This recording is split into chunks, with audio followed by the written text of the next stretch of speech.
Welcome back to the Diamond Cut Media Podcast. I'm David Diamond, and in this episode, I brought on Rashauna Scott, real estate agent, real estate investor, and founder of Flippin In Heels, an organization that helps women learn real estate and flip real estate.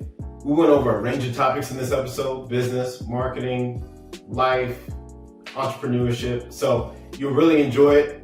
Remember to like, comment, and subscribe. Turn on your notifications, and let's get it started. All right, cool. So I'm here with Rashauna Scott, real estate mastress. I should say mastress. Specializing in actually teaching women real estate, but we'll get there. So I wanted to ask you, what did you do? Give me a little bit of your story. How did you, where did you grow up? How did you get into all this, even before the real estate, all the tycoonness? How did you grow up? How did you get into all this stuff? So, I grew up, two-parent household. So I'm actually the youngest girl out of 7. So two-parent household. And, so funny, my mother said I came in this world grown. And I remember being 3 years old, acting like a little boss, trying to tell everybody what to do. But yeah, two-parent household. My parents are phenomenal for laying the foundation and, putting in the groundwork for teaching us the difference between right and wrong, right?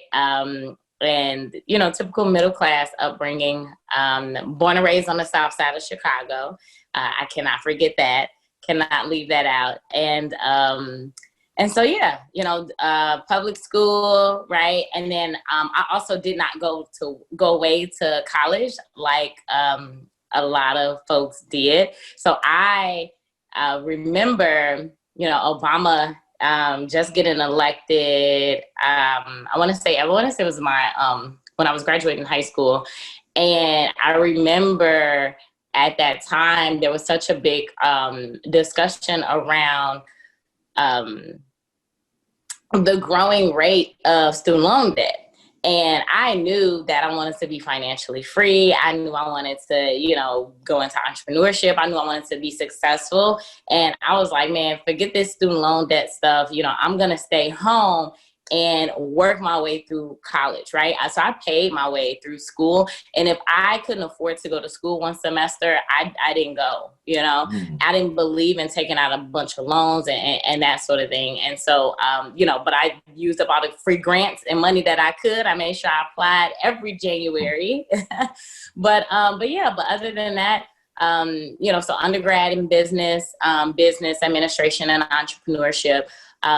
When I was in high school, again, like I said, I knew I wanted to go that path or that route of entrepreneurship, but I didn't quite know what it was going to look like yet. And what then college? I'm sorry? What college? So I went to a couple of colleges. So I moved around. So I went to Moraine Valley Community College was one. Then I went to Harold Washington for a semester. I went to DePaul for a semester. Then I finished at Governor State. And the reason for me moving around, remember, I didn't really care that much for a college education because I knew I wanted to be in real estate, and I knew that I didn't need a degree in order to do real estate. I only went to school because my mom was like, you better go to school. I grew up, my mother was a CPS teacher, so in education all my life, right? And so it was like, that was the only option. But yeah, so I moved around because I was always trying to find the cheapest school with the best. It's like I was bargain shopping for classes. I was like, okay, which universities are accredited, universities, but have the cheapest tuition. That's what I was on. So I moved around. Okay, cool. And so you come out of college, and then what happens? So I come out of college, and even while I'm in college, I'm working, right? So I'm hustling. I'm in school full time, I'm working full time, and I'm doing real estate on the side. So even prior to college though, my journey started when I was in high school, and there was there was a career day, and there was a guy who, spoke about, his career. And I always knew that, okay, well, I'm just going to go into some level of management, and that's going to be the end all be all, right? I'm going to make six figures. I'm going to have a great life, and I'm going to be somebody's manager. Like, that's the highest title that I could think of at that time. And I remember at this career day, I was about 16, and he explained to us, he said, hey, I'm a manager at AT&T, but even though I'm a manager at AT&T, I don't depend on AT&T to provide for me and my family. So he also owned 400 vending machines across the city of Chicago. And he explained, again, the idea of financial freedom. And that was my first time ever hearing this concept, ever hearing this terminology, and, just the idea of entrepreneurship. And I was like, okay, well, I'm not going to depend on a company to take care of me and my family for the rest of my life. And so that was sparked in me, like I said, middle of high school. And then I knew I wanted to go that route, but I didn't know what it was going to look like yet until I was about maybe 18, and then someone gave me the Rich Dad, Poor Dad book, right? So then I read that, which was a mindset book, but also a real estate book.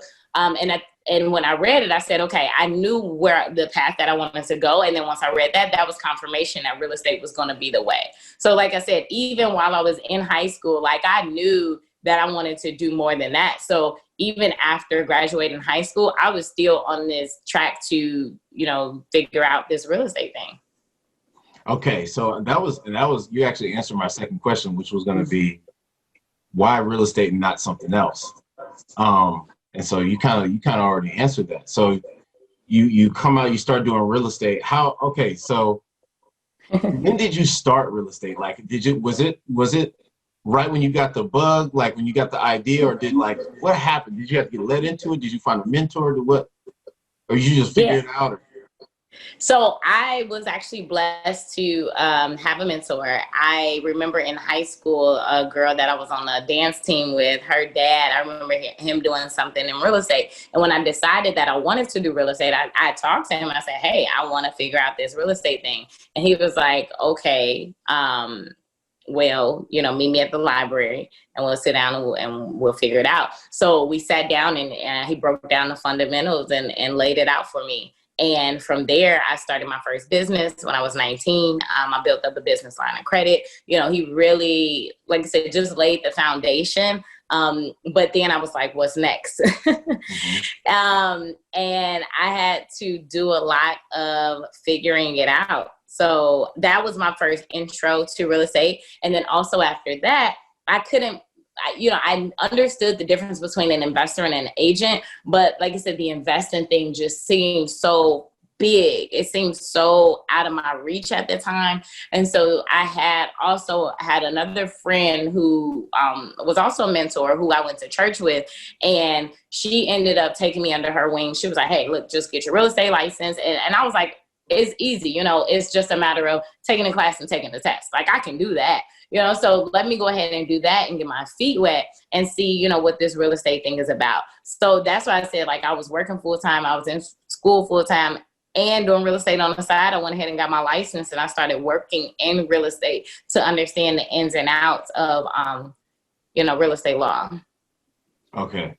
That's a good point. You said law. That sparks a lot of conversations, actually. Especially even with people don't realize it, but even with funding, a lot of it has to do with law. People think that people just getting a grant of money out of nowhere without understanding like the common sense logic and the legal implications. That's another topic though. So you're not only an investor, you're an agent. Right. So did you start as an investor or you started as an agent, and which one do you like more? Great question. So I started with the mindset of an investor, and my love is rooted in real estate investing. However, becoming an agent was a segue. It was a gateway for me into the real estate industry. But in terms of me, like, getting my license, like, I first got my license in 2013, and I first incorporated my company at 2011. So there was a gap between again, starting my investment company and then not really doing anything with it because I didn't know what to do. Like, again, I had the foundation, but I was like, what's next? And I was looking for those answers and couldn't find them. And so then I went ahead and got my license. I was like, this should be something easy that I can do. From 2013 to 2014, I did just leasing. And then from there, I was like, this is boring. I want to go into investing. So then in 2015, I went and invested $20,000 into a guru program, all on credit cards. And I was only like 22, into a guru program to figure out this investing thing, right? Like, I knew that investing in myself and investing in like personal development was key because, I didn't grow up with people talking about self-directed IRA rollovers and business credit and all of these things. And so I knew that I had to do something that was out of the ordinary, something that I had never done before. And nobody, even within my immediate circle, had done before. In a matter of going out, going to workshops, conferences, seminars. I mean, anytime somebody came on the radio saying, I'm coming to, your city, whatever, right, to teach about real estate investing, I was there. I didn't even have a car. I was borrowing my mom's car at the time, and I was going and showing up like, this is where I want to be and this is what I want to figure out. And I knew that in order for me to figure it out, I had to show up. Mm-hmm. Yeah. And so I think that highlights a lot of the stuff you figure out in the trenches, right? Like you can read a lot, you can do all kind of stuff outside of doing it, and it's but I think I actually we'll get into that in a little bit. But so with that said, though, what are the reasons you think somebody will fail in real estate? With your experiences that you acquired thus far and your successes, what do you think what will cause them to fail? Well, let me first say that failing is inevitable, right? And failing is not a bad thing. And not saying that, you positioned it as such. But so I say that to say you're going to fail, right? But I think, the lesson in that is like, what do you do once you fail, right? So what separates those from who fail and then they just give up versus those who continue to keep going, because that's, at the end of the day, that's what it's about. Every failure is a lesson. And if you don't fail, that means you aren't taking risks, right? And so I will say that when you do fail, because you will, it's a matter of just, you got to keep going. You got to keep going. I've had many failures of just trying to figure the thing out. And then how you shorten that learning curve is getting a mentor, getting a coach, but it's not to say that that's going to be fail proof, right? So yeah, so you're going to fail, but when you fail, you cannot be defeated, right? And I think it's easy to fall into that, especially when there's money on the line, your integrity is on the line, your business is on the line. It's easy to feel defeat, in this space, but you have to just keep going. What was one of those big failures? Man, partnering with the wrong people, right? Not having the right contracts in place, not having the belief in myself, and definitely not knowing my worth, right? Like, because I was young, I let that hinder me a lot. I let that be the excuse of why this or why not that, when in reality, I definitely should have used it to my advantage, because I did have that as an advantage, right? And so sometimes we use those things, and it can be whatever it is, right? Like, you may say, oh, I'm too young to get started with this business. Or the next person might say, oh, I'm too old to start a business, right? So it doesn't matter what you feel like your, beliefs are. Like, those are limiting beliefs, right? And so when you remove those limiting beliefs, like, at the end of the day, people are going to respect you because you know your stuff. And that's what I ended up realizing. And that is also going to be in my book, when I get it all together. But it's about that. It's about the piece of, look, at the end of the day, you are there because somebody wanted you to be there, and someone needs what you have to give. And so again, I didn't know my worth. I definitely, was not paid on certain partnerships or projects that I should have been, how I should have been compensated. And that was definitely one of the biggest lessons in working and navigating, this real estate process and figuring it out. And then not having, the proper contracts in place. Like, people tell you, oh, have a contract. You hear that all the time, but if you've never even seen a contract, or you've never hired an attorney, you've never, all of that can be intimidating, when you're first getting started. And I don't care, how old you are. But the other thing too that I learned about in partnerships is that transparency is everything from day zero, not even day one, from day zero. Transparency is everything. And you have to have those difficult conversations up front, because those difficult moments are going to come. It's inevitable in business, right? And those difficult moments usually look like, oh, we're short money, this happened, that happened, right? Something bad happened. So talk about those what ifs up front in the beginning of the relationship. So when they come, you already have that agreement. And if you are taking notes, not only are you going to have that understanding, but you're also going to have it in writing. So those are some of my big lessons. Yeah. Yeah. I think that's good to note. I think in our community, really, we're very emotionally intelligent. So we have a lot of handshake type of deals, a lot of emotional type of deals. I guess it's just kind of, you can have that, but you have to blend it. You have to blend some of that peppers into your conversation, right? And so, yeah, that's something I could see that being a tough thing to do, because even when I think about it, I'm like, oh yeah, you have to come to somebody, hey, you could screw me on on this, so let's take a look at points 1 and 10. You know what I mean? So yeah, that's a good point. On the other hand, I wanted to ask you, so what are some of the things that will allow you to kind of hit that point where you start to take off in real estate? What are the things that can kind of fast track your success a little bit for somebody? Great question. Yeah, great question. So for me, definitely my network, right? So it's so funny. My friends say I know everybody. They call me the connector. But I just show up, as myself, and I'm intentional about where I show up and how I show up.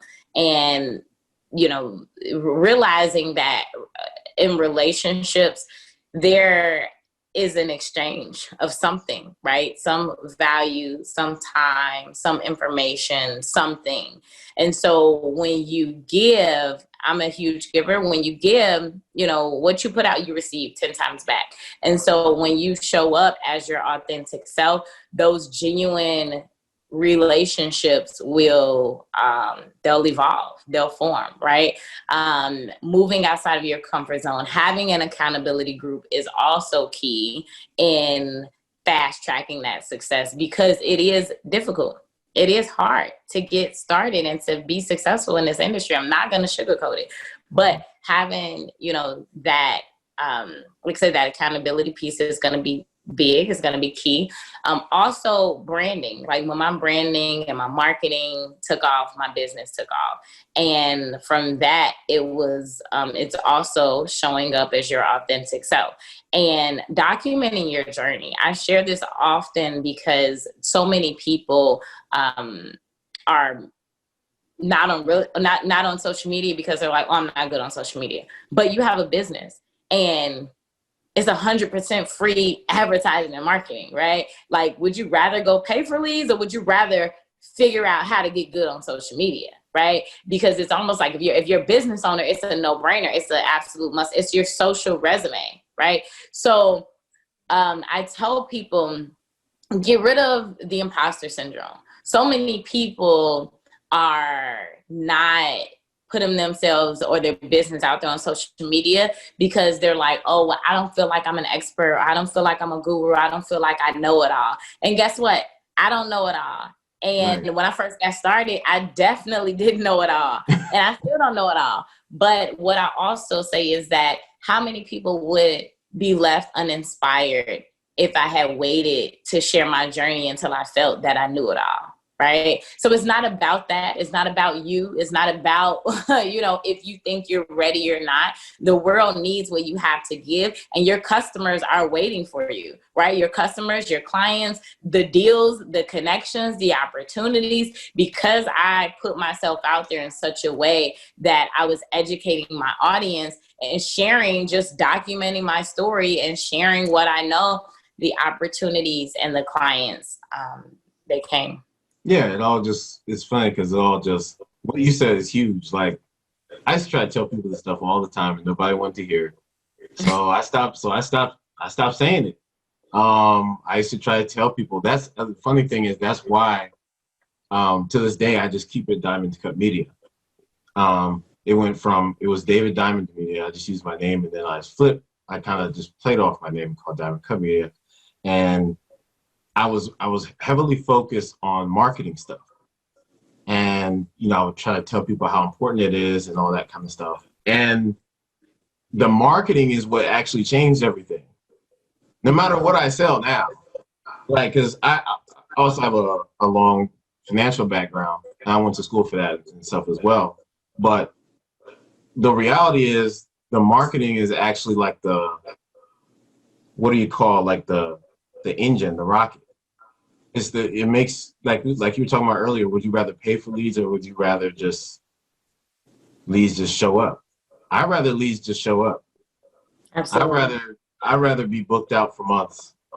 That makes more sense to me than having to pay for leads, and you don't know how they got those leads. Then you're dependent on what they do as opposed to what you do. You don't understand the process. So the marketing piece is big, but a lot of people don't value marketing.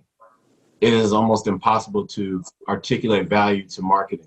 People value money. They value real estate. They value credit, all those things. But they forget like the core element of business itself, which is marketing.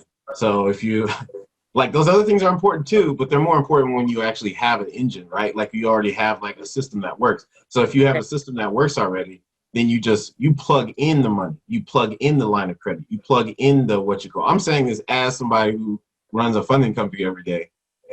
The marketing is actually, in the strategy is more important. And then you put money inside of that, and then that puts out more money. It's just like mathematics.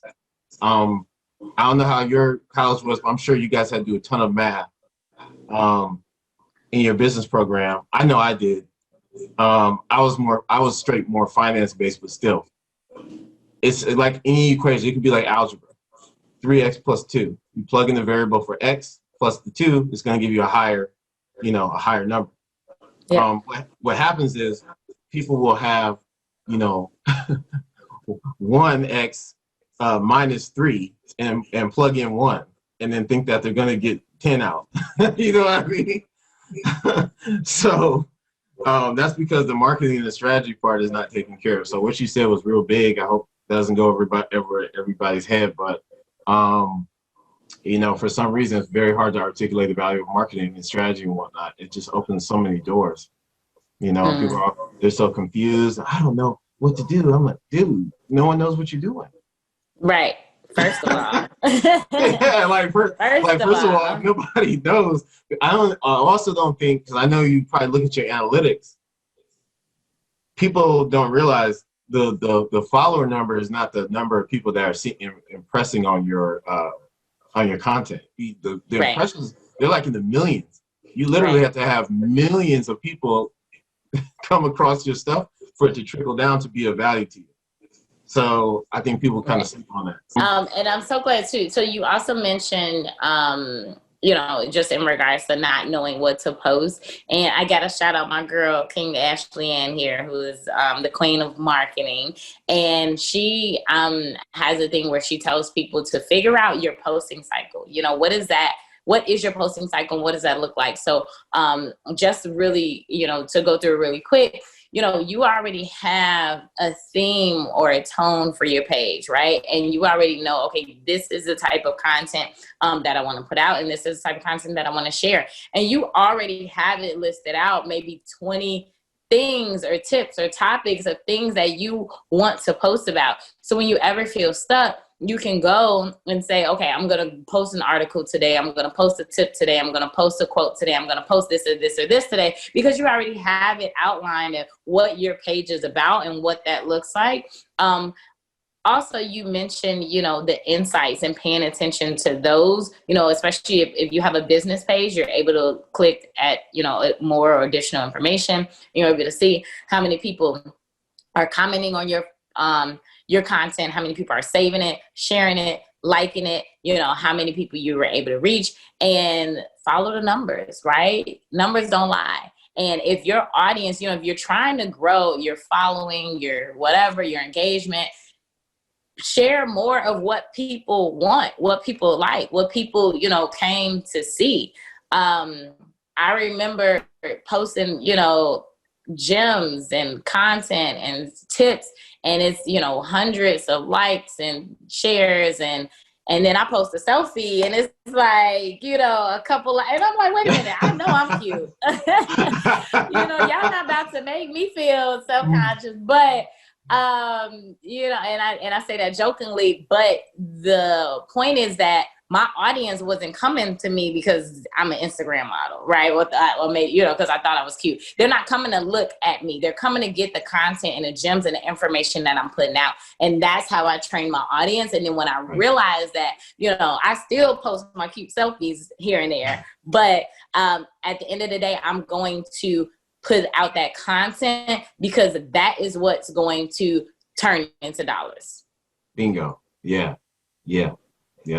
You have to, especially if you're taking yourself seriously as a business person, you have to lead with value.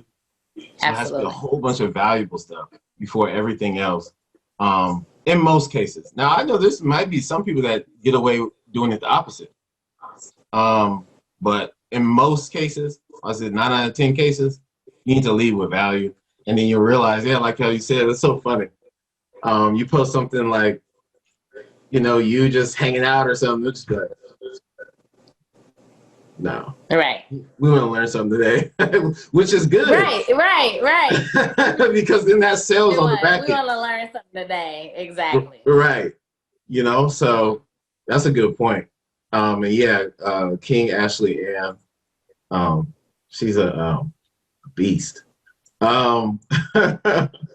Okay, so man, we went over my question thoroughly on that one. This is another one I want to ask. So in everything that somebody does, there's these little nuances that, and I kind of touched on this earlier, but now I want to dive a little bit deeper into that.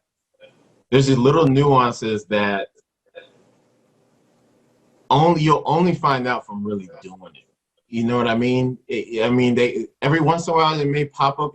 It might pop up in a book that is, $20, but you'll never know because you know what I mean. It's just something you kind of have to figure out or find out, and you only find out from just doing it over time. I know for me, a lot of stuff is like that. Almost everything is like that, and then you get to see like all the lies. It's like, dang, there's so many lies, and they just get circulated. And then people come to you with lies, and you're like, no, that's not how it really would work. You know what I mean? So what are some of those things in real estate, some of those nuances that, or maybe you don't have to give everything away, but, maybe one or two things that you can only find out from doing it that have really propelled you? Again, I would be remiss if I did not mention the marketing piece. And because I stay booked out. Yeah. But I'm not marketing every day anymore because I put in the work already. Right. Yeah. And so I'm showing up and I show people who I am, what I do, what I'm about. Like that little gem. And even if you feel like I don't know what to post today, post what you're doing in your stories. Show that I'm reading today. I'm going further into my personal development. I'm, taking this class about my business. Like I am doing something, in the industry, because of what that's going to do is not only position you as a subject matter expert, but it also creates that brand awareness because the consumer doesn't know the difference between a real estate agent or an investor or a wholesaler or whatever. Like, they don't know any of that. All they know is Rashauna and real estate. And that's all I need them to know. You know, they come to me and hey, and I figure out the rest. Mm-hmm. So marketing is key. What are some other things? I mean, just by being knowledgeable on what I know, that definitely sets me apart. In the realtor world, I am #the investors realtor. And so I attract a lot of investor clients because they're like, hey, you're knowledgeable in this specific niche. And because of my knowledge and my experience and in sharing that and showing that, clients are showing up. They're like, hey, I want to work with an investor. I want to work with a realtor who understands XYZ. And from there, it took off. Like, my love for him. And I got my license to be a better investor, not to be a top realtor. But again, I didn't realize that my love for investing was going to be the thing that attracted investor clients. But like I said, just having that knowledge, having that experience, and being able to share it and articulate it, that has also, been a secret, I guess you can say, to my success. Good. I like that. I like the answer. Something you said earlier, I didn't want to gloss over. You said people who have imposter syndrome. And then you were talking about when people don't basically follow through with what they're trying to do, it actually hurts others. I think that's very, very, very, very true. Because, and you must have some of the same experiences, maybe even more, of people contacting you and telling you, how much you've changed their life, or, there's something that you did or something that you said or something. I've had times where I did this, week in, week out, where I would spend extra time that I didn't need to spend on the phone talking to somebody who was young. I would just talk to them for, extra time, telling them what I think they should do. All kind of stuff like that. And then moving everything forward, right? Trying to go as forward as I can. I don't think we realize how much, if we quit or don't operate in our best capacity, we're actually hurting other people who would have had their lives changed as a result of us driving forward, of us pushing forward for ourselves. You actually change a lot of lives. I think that's really missed across the board. I think it's missed because of jealousy as well. People get jealous. I say, oh, these people, they're making money, and well, yeah, they might be making money. They also probably changed 100 lives in the past, 6 months. How many did you change today? You know what I mean? Like that part. So, that but that's another thing. But yeah, I really wanted to make sure people heard that. And the imposter syndrome thing. Listen, man, you actually end up. Let's say you really don't know, and you're just doing the best you can. Well, guess what? In the midst of doing it over and over again, even when you don't know, oh, you know. Yeah. You know. Give it like a year or two. You'll start knowing all kinds of stuff. You start knowing stuff more than some people who have maybe even been doing it longer, just because of your exposure to so many people. That's another part about the marketing piece. I guarantee you talk to thousands of people, and you try to take people through deals over and over and over and over again. You'll know a lot about a deal. I don't care what the industry is. It could be banking, real estate, market, it doesn't matter what. It could be music. It doesn't matter. You'll know what you're talking about, even if you didn't know what you were talking about before. But because you're brave, because you were brave enough to take the step, you actually become an expert. You don't become an expert by knowing it all. I think a lot of that comes from our school system. Like, we have to know it all before we take the test. Like, it doesn't work like that in real life. In real life, everybody gets an F first. So you better say that. Like, everybody gets an F. F for failure or F for figuring it out. And you're so right, because I meet so many people who are waiting until they know all there is to know in real estate before they get started investing. And it's like, You'll never know all there is to know in real estate. You just got to get started. Right. Everybody starts with an F. There's no A students. If there's an A student after they've gotten a ton of Fs. That's how it really works. So yeah.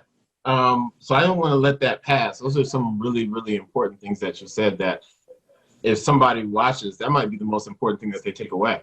Because I get a lot of people call and say, well, I want to get started in real estate. I'm like, well, I'm not the real estate guy.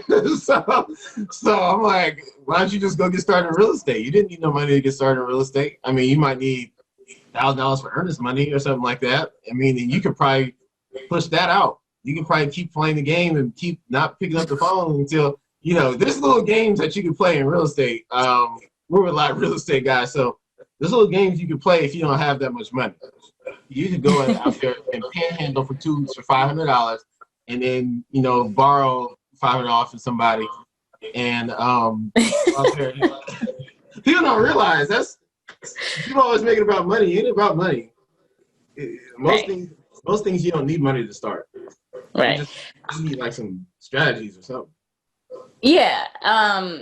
When you hear the commercials from the gurus who say, get started in real estate with no money, no credit, no money, no credit. And that gets everybody all excited. And then they go to those seminars and they realize they got to spend $30,000 for the program. And, what they don't tell you is that, on those commercials is that it's no money, no credit. But the third thing that you need is the knowledge and the education.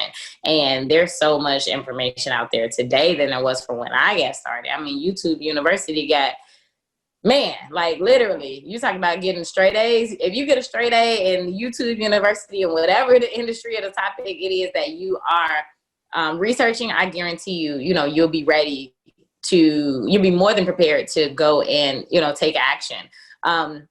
But yeah, it's the knowledge, right? Because if you have the knowledge in real estate, specifically real estate investing, then you have the know-how to structure a deal, right? At that point, you're a deal engineer and you're able to bring together the deal, the capital, the partners, the credit, the, whatever it is that you may need to bring in order to put a deal together.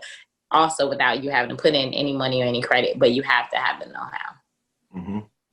Absolutely. So it's more of a knowledge piece than I need $100,000 to do a deal piece. I'm actually kind of scared when I get those calls. I'm like, about to ruin my relationship. So I want to talk a little bit about what you're doing now as far as it relates to you teaching real estate. And I know we kind of talked about women involvement in real estate, and I wanted you to have a chance to kind of talk about women's involvement in real estate and how the numbers are and what you're doing to increase those numbers. So I just want to touch on that a little bit. Absolutely. So I created a company called Flippin In Heels because, again, for my love in real estate and real estate investing. But it really spiraled from the fact that, again, when I got started, I feel like I'm aging myself, but I'm 10 years in the game and 10 years of figuring it out, 10 years of failure, 10 years of lessons, 10 years of tears, 10 years of, wanting to give up, but just keeping at it and trying to figure it out. And throughout those years, in the early stages, I was looking for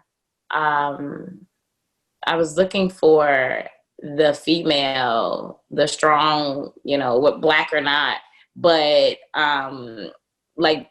Yeah, I was looking for a strong black female, but women in general, really, but women at large. But I was looking for the strong black woman who was killing it in real estate as an investor, who was a beast, who I could look up to, who I could sit in her conferences, her workshops, her seminars, read her books, someone I could look up to. And I didn't find her. I didn't see her. And I was like, where is she? She must exist, right? And I thank God for social media, because of which I've been able to connect with so many amazing men and women from around the country. I remember 2 years ago writing a post out, and I said, Black real estate investors do exist, right? And I remember I had tears when I was like writing the caption out, because for so long, when I spent my thousands of, hard-earned, money from my part-time job as I was a broke college student, spent that money on investing and going to these workshops and stuff, I was not sitting in rooms where people were at the front look like me, right?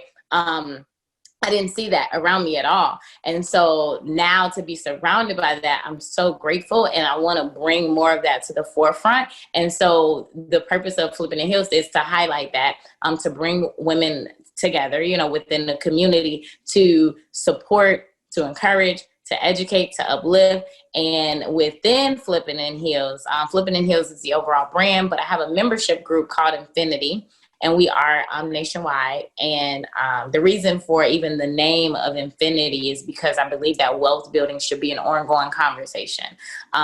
We are always at different phases in our lives and our business and our careers where we're trying to figure this thing out. And I never learned, even in all of the courses that I took, especially these online platforms, I never really did well in a beginning, middle, and end course type structure. Like for me, I would start it, then get distracted, then try and pick it back up. Now I'm behind, and I'm like, and then I never finished the class.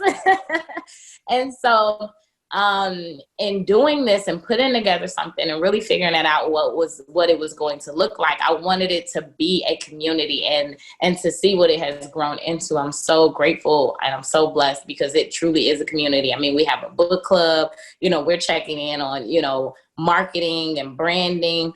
We are building business credit. We're checking in like, hey, I got my Net 30 account set up. It's so much more than just real estate. Like, yes, we dive deep into so many different avenues of real estate, but I wanted to create a community, a wealth building community around that conversation, particularly, women and Black women, because real estate is a very male dominated industry. And I wanted to show that women in real estate can do more than show up in a pretty skirt and open the door and say, here's the kitchen and here's the bathroom, right? We can be bosses, we can be investors, developers, landlords, wholesalers, general contractors. We can cut the check, we can cash the check, all of the above. And so I really wanted to show that and highlight that and bring that to the forefront because it's important, it's necessary, and it's needed.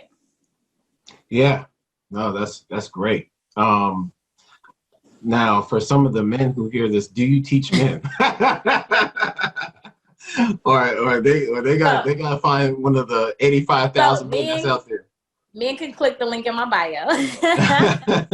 We can schedule one-on-one.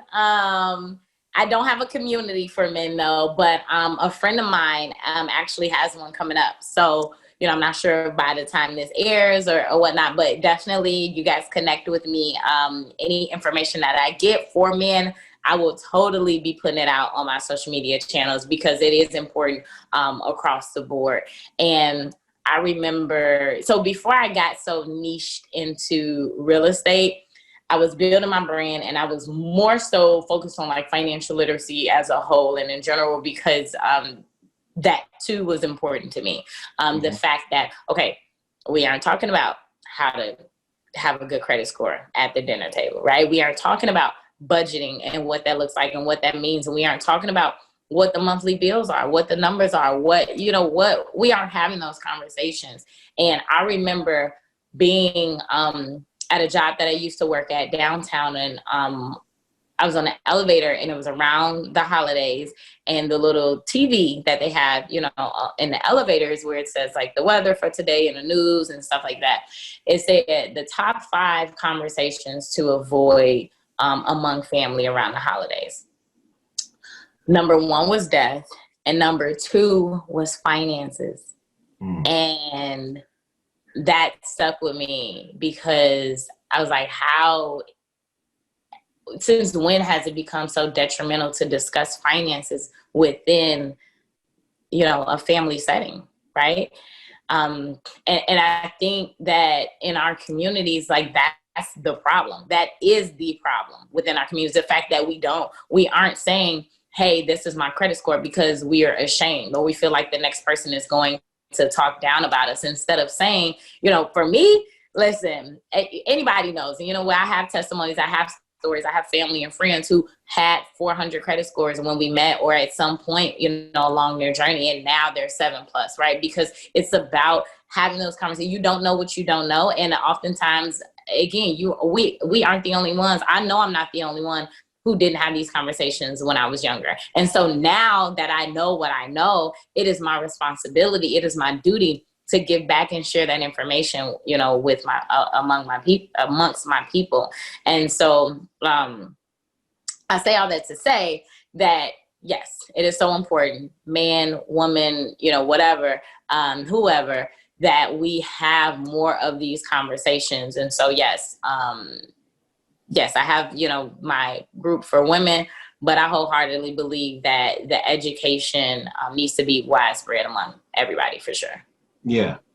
Operating in the Black community is much, much different than operating in other communities. I mean, everybody, to be frank. It's much different than operating in anybody's community, because we have a different set of problems that have been intentionally ingrained in the community, and they come out big time, especially when you're talking about anything and, you know, anything of the stuff that we do.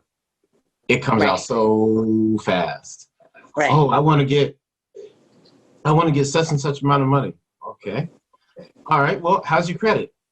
Well, it's dead. Exactly. That conversation is over. I mean, it's not over, but it has to start from a different level. So, you know, that's why we have it. It's almost like my business is more like a ladder. Like, no matter how you come in, you have to start from a certain, you know, scenario, and you start there, and then you work your way up. Whereas most other communities, you just start up here and then go up here.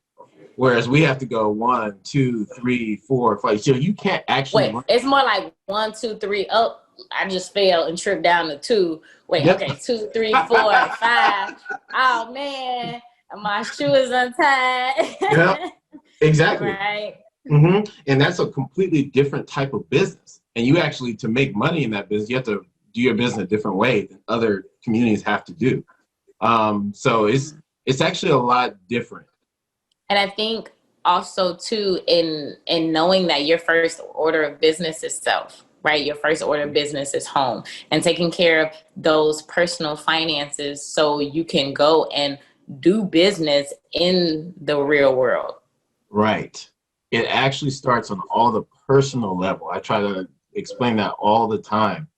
They get so caught up on business and that stuff is great. As you know, that's great. When you get there, you know what I mean? All the other stuff has to happen first. That opens the door on the business side.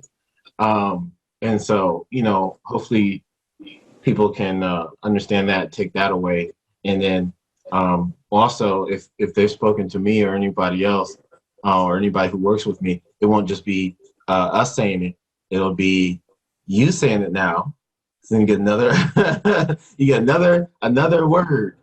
So I'm not just making it up out of thin air. You gotta start and do things right, and then that's how you end up in a different predicament. But yeah, so shoot, I know you're busy. I know you have to go. Where can everybody find you? So I'm at Rashauna Scott everywhere. Facebook, Instagram, Twitter, LinkedIn, you know, branding, right? Right. Made it easy for you to find me everywhere. Or you can just Google me and all the information pops up there.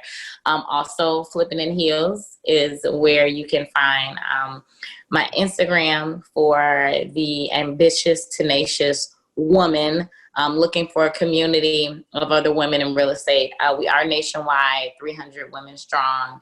And yeah, we that's where we get it in. You know, we go hard, you know, based on like our goals and accountability and, you know, just all of the above. So yeah, thank you so much for having me. It's amazing. Thank you. That was good. This was great. Thank you. Yeah. That was a great conversation.